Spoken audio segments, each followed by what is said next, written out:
Good afternoon. We're here in front of the Lair Camper Factory on a beautiful Thursday afternoon. It's hot and sunny, humid.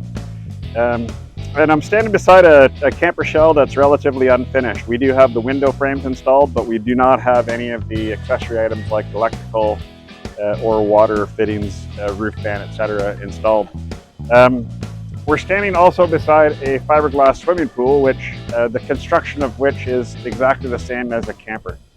So the fiberglass pool is designed to hold water in for decades. The fiberglass camper is designed to hold water out for decades. You know, the trouble that we have, of course, is that we have to add things like window frames. We have to add things like the water entry, electrical entry, and more importantly, on the roof we have the fan and a solar boot that tend to require maintenance over time.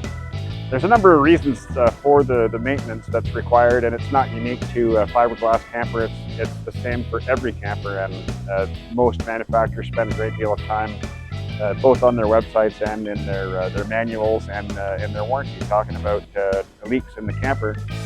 And generally speaking, the recommended service interval for sealant is 90 days or 6 months is also a normal recommended service interval.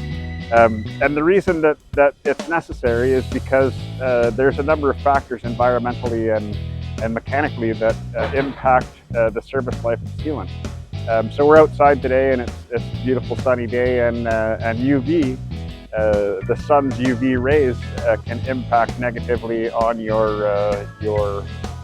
sealants around your windows and all of the other penetrations. We use a modified silane, Henkel's 5570 as our structural sealant adhesive, and it can be impacted by UV. So UV is the number one factor.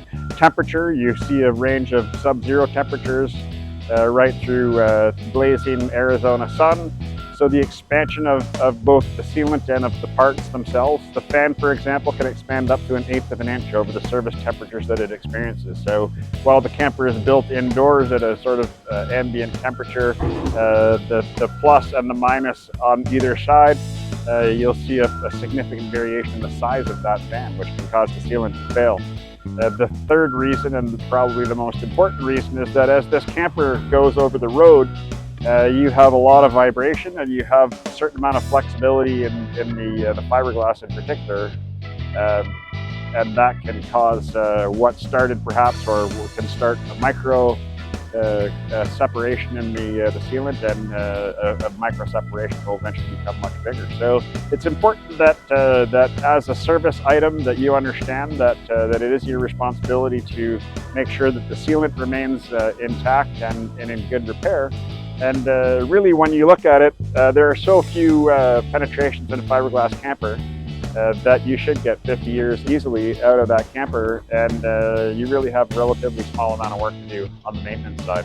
The next video will show you how to actually execute a sealant repair around a roof fan, and that'll be the next in our series of our new maintenance videos.